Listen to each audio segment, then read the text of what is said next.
मेरा नाम कोमल है। सर, आपके अकॉर्डिंग जैसे आपने कहा कि ऑर्गेनिक एग्रीकल्चर प्रैक्टिस करनी चाहिए, आपकी कंपनी भी ऑर्गेनिक फार्मिंग रिलेटेड है, तो सर मेरा क्वेश्चन ये था कि आज के जो फार्मर्स हैं सर, वो ऑर्गेनिक फार्मिंग के लिए मोटिवेटेड बिल्कुल नहीं है। वो कहते हैं कि सिंथेटिक फर्टिलाइजर से हमें यील्ड चाहिए, तो सर वो यील्ड के लिए ज़्यादा फोकस करते हैं इंस्टेड ऑफ ऑर्गेनिक फार्मिंग। तो सर उनको मोटिवेट हम कैसे कर सकते हैं एज अ एग्रीकल्चरिस्ट? विनाश काले विपरीत बुद्धि, ये एक स्लोगन बड़ा फेमस रहा है और ये सत्य भी रहा है। दूसरी बात, जो हमारे एग्जिस्टिंग फार्मर्स हैं ये ओल्ड स्कूलिंग फार्मर्स हैं। युग बदला, समय बदला, टाइम बदला, लेकिन कुछ फार्मर्स नहीं बदले। उनको ईल के चक्कर में जब तक वो एजुकेट नहीं होंगे, एजुकेशन एक ऐसी चीज है।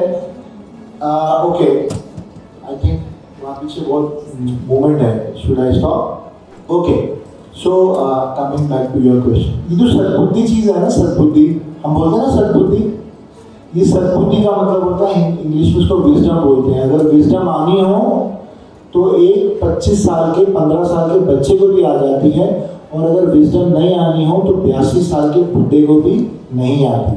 तो हमारे इंडियन फार्मर्स का ये दुर्भाग्य रहा कि उन लोगों को यही सिखाया कि ज़्यादा से ज़्यादा फर्टिलाइजर डालो, ज़्यादा से ज़्यादा गेहूँ उगाओ, ताकि मंडी में हमारा जो ट्रैक्टर जो लोड हो रहा है उसमें 4-10 बोरियाँ ज़्यादा हो।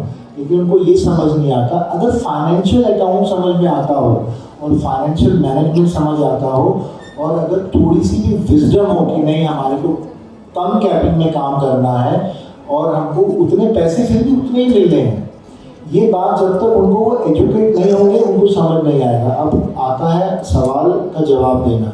इसको मोटिवेट कर सकता है उसका अपना आगे का जनरेशन, जो उसकी आगे की जनरेशन होगी, जो उसके बच्चे होंगे, अगर वो खेती में आते हैं। पहली बात तो आज के बच्चे बहुत ज़्यादा मोटिवेटेड नहीं है कि मुझे अपने पापा की जगह लेंगे। मैंने हमने एक आंध्रा में एक स्कूल अडॉप्ट किया हुआ है 150 बच्चों का।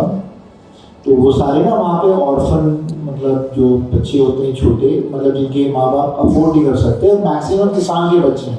तो जब उनसे पूछा गया कि आप क्या बनना चाहते, बच्चों को पूछते हैं ना, आप क्या बनोगे, आप क्या बनोगे? किसी ने बोला मैं डॉक्टर बनूंगा, मैं क्रिकेटर बनूंगा, मैं इंजीनियर बनूंगा। लेकिन 100 बच्चों में किसी एक बच्चे ने नहीं बोला कि मैं किसान बनूंगा। और जब मैंने ये पूछा कि तुम लोगों ने क्यों नहीं बोला कि तुम किसान बनोगे, ये बात तेलुगु में हो रही है, तो उन्होंने क्या जवाब दिया? उन्होंने ये जवाब दिया कि हमने अपने फादर को, अपने पेरेंट्स को, अपने किसान पेरेंट्स को दुख दर्द में झेलते हुए देखा है। हम वो दुख दर्द, हम वो परेशानी हम अपने ऊपर नहीं झेलना चाहते। क्रिकेट में पैसा है, डॉक्टर बनने में पैसा है, मैकेनिकल इंजीनियर बनने में पैसा है, कंप्यूटर सीखने में पैसा है। तो ये जो मिथ है, ये मिथ कौन तोड़ता है? बच्चा। जब तक आप लोग एजुकेट नहीं होंगे, जैसे आज मैं पोडियम पे हूँ, मैं इस यूनिवर्सिटी के माध्यम से बात कर पा रहा हूँ, हालांकि बहुत मुट्ठी भर लोग हैं, बट मैं समझता हूँ इस मुट्ठी भर लोगों में अगर 2 बच्चा भी आज एनलाइटेंड हो गया तो मेरा यहाँ पे पसीना बहाना सक्सेस हो गया। 2 बच्चा। तो ऐसे ही जब आप लोगों को मौका मिलता है किसी किसान के ग्रुप के बीच में खड़े रहने का या बात करने का, और अगर वो आपकी बात सुनते हैं, तो आपको ये एडवाइस उनका देना बनता है कि ज़्यादा पेस्टिसाइड यूज़ करना फाइनेंशियल गेन का मैटर नहीं, उनके लिए कोई प्लस पॉइंट नहीं है। और ये जो ज्ञान, ये बुद्धि आएगी, ये सिर्फ एजुकेशन से आएगी। अनएजुकेटेड फार्मर ही गलती करता था, गलती करता रहेगा जब तक उसकी फोटो पे हार नहीं चढ़ जाता। शांति हो गई। हाँ जी, I hope you got your answer. Yes, sir. Thank you very much. Right, any more stronger one? कोई यार, कोई फास्ट बॉलर नहीं है हमारे पास। नमस्कार sir, my name is Amrita. Hello sir, मुझे आपका स्टैंड जानना है प्राइवेटाइजेशन इन एग्रीकल्चर। आप दोबारा सवाल अपना करेंगे? सर, मतलब what's your stand on privatisation in agriculture? Privatization in agriculture is an intellectual word which has been cast, described, said by political people. Privatization in agriculture cannot happen. You know why? Dr. Ashok was trying to tell one small story. अभी थोड़ी देर पहले उन्होंने story सुनाई थी ना, मैं थोड़ा उसी स्टोरी को मैं परिपक्व तरीके से सुनाता हूँ। हमारा एक बहुत बड़ा फार्म, एग्रीकल्चर फार्म, हमारा अनार का एक फार्म था। एक बहुत बड़ी कॉर्पोरेट कंपनी जो प्राइवेटाइजेशन जिसको आपने वर्ड यूज़ किया है, वो हमें बाय आउट करने आए। उसने हमारे को बहुत बड़ा प्रपोजल दिया कि हम इतने पैसों में हम आपको बाय आउट करेंगे। तो क्योंकि वो हमारा बनाया हुआ, हमने ग्रूम किया हुआ फार्म था, एक बच्चे की तरह पाला हुआ फार्म था, तो because we are not businessman, we are farmers. Before being a businessman, एक बिजनेसमैन बनने से पहले हम किसान हैं।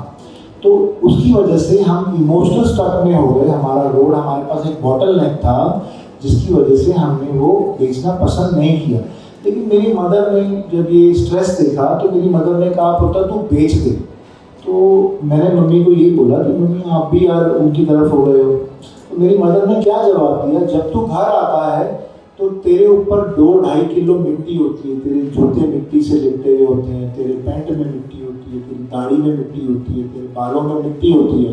और जो खरीदने आए हैं वो टाई पहन के आए हैं, उन्होंने महंगा सूट पहना हुआ है, चमकीले जूते पहने हैं, और वो लोग 2 ग्राम मिट्टी भी अपने ब्लैक कोट पे अफोर्ड नहीं कर सकते। प्राइवेटाइजेशन की बात कर रहा हूँ, कैन यू कनेक्ट, राइट?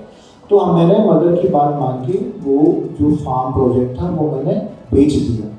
1 साल बाद वही लोग, नाम लेना ठीक नहीं है, they are one of the Baahubalis of corporate world nowadays, वो दोबारा बेचने आए उस फार्म को मेरे पास। और वो फार्म हमने कौड़ियों के भाव लिया, मानो हमने वो 100 रुपये में बेचा था, तो वापस हमने परचेजिंग उसको 10 रुपये में करी थी। अच्छा पूछो, एक बना बनाया फार्म, एक बनी बनाई इंजन, बना बनाया ट्रेन, चलती हुई ट्रेन, वो क्यों नहीं चला पाए? Can anybody answer? मजा आ जाएगा तो इसका जवाब देने में। प्राइवेटाइजेशन से रिलेटेड है ये क्वेश्चन। ओके, मैं जवाब दूं उसका? कोई जवाब देना चाहता है? या प्लीज।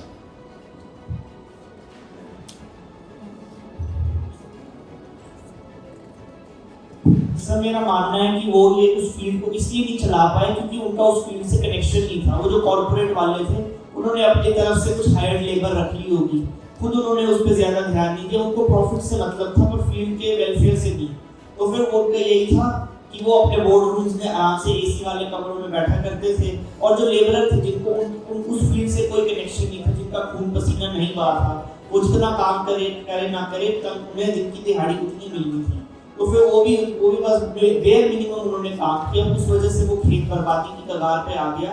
वो फील्ड को वो प्रॉफिट की दे पाई जो आपके होते हुए दे पाए, इसलिए उन्होंने भाग के कौड़ियों के भाव आपको वापस दे दी। A big round of applause for this boy. A very big, जोर से तालियां इसके लिए। आपको अपने प्राइवेटाइजेशन का जवाब मिला मैम? तो प्राइवेटाइजेशन जो है ना, ये जो टाई वाली प्राइवेटाइजेशन है, ये बंद कमरों में और एसी कैबिन में और बड़ी बड़ी कुर्सियों में बैठी हुई अच्छी लगती हैं। जब धरती पे पैर, गर्म धरती पे पैर चलता है ना, तो वहाँ पे कॉर्पोरेट और प्राइवेटाइजेशन वाले तुम उठा के भाग जाते हैं। तो प्राइवेटाइजेशन जैसा वर्ड नहीं है, ये सिर्फ पॉलिटिकल पार्टीज की वोट बनाने के तरीके हैं। ये वो वर्ड्स हैं जो नॉर्मली पॉलिटिकल पार्टीज अपनी पॉलिसी के दौरान यूज करती हैं। तो देयर इज नो प्राइवेटाइजेशन। अगर वो करना भी चाहें तो कितनों को प्राइवेटाइज करेगी? प्राइवेटाइज पूरा इंडिया थोड़ी प्राइवेटाइज कर लेगी। खेत थे, खेत हैं, खेत रहेंगे। किसान था, किसान है, किसान रहेंगे। हो सकता है एक दिन कॉर्पोरेट सिस्टम खत्म हो जाए, हो सकता है कॉर्पोरेट ट्रेंड की मृत्यु हो जाए, हो सकता है कॉर्पोरेट ट्रेंड का पतन हो जाए, लेकिन किसानी दौर का पतन ना कभी हुआ था, ना कभी हुआ है और ना कभी आगे होगा। ब्रिटिश आए, मुगल आए, चले गए, और किसान हिंदुस्तान का आज भी वही है, जिंदा है, परिपक्व है और ग्रो करता हुआ दिखाई दे रहा है। सो आई थिंक प्राइवेटाइजेशन का जवाब मिला है। हमें हिंदुस्तान के, भारत के किसानों को कोई नहीं मार सकता।